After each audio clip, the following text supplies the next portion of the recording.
Things aren't always as they seem due to the false positive paradox. This is a paradox that comes up in tests for rare diseases.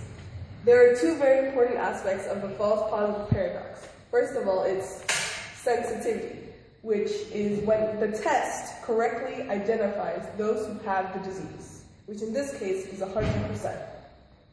The second very important aspect is called specificity. It tells you the percentage of time the test correctly identifies that one is healthy, which in this case is 95%.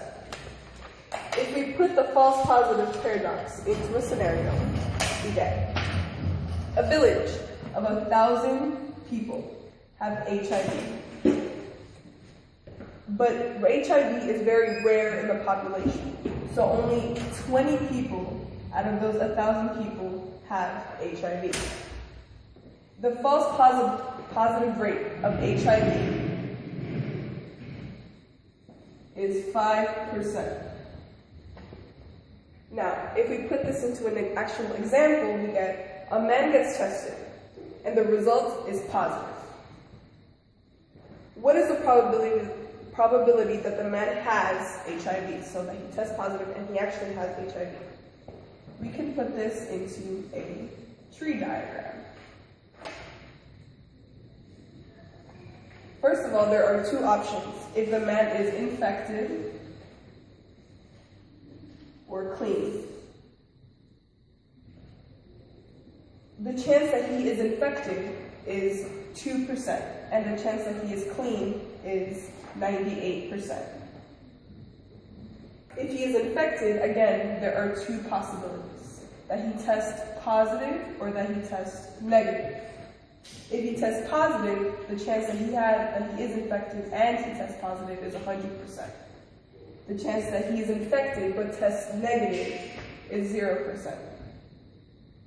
If he is clean, again, there are two choices: that he tests positive and that he tests negative. If he tests positive, the chance that he is clean but has the disease is 5%. And the chance that he tests negative is 95%. Going back to the problem, we know that the man tests positive, so we can cross out the times that he tests negative in the actual test. We can make a table on when he is infected and if he is clean. If he infected, again, it's 2%, which we can convert to 0.02. And if he is clean, it is 98%, which we can convert into 0.98.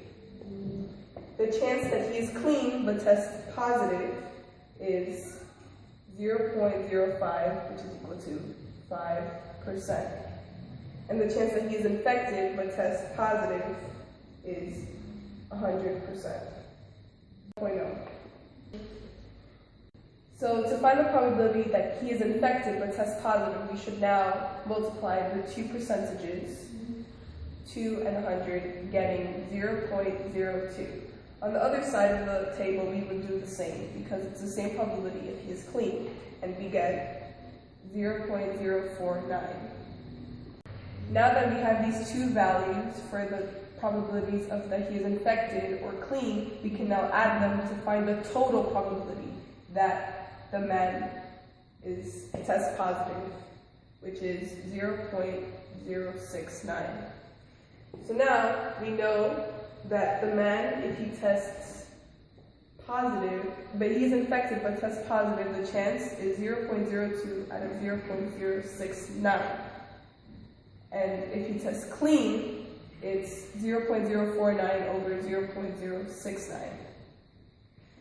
To be put into percentages, this is 29% and this is 71%.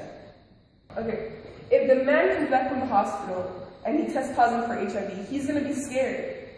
But in reality, there's only a 29% that he's actually infected, that he actually has HIV, and a 71% that he is clean, even though every single time he tests positive.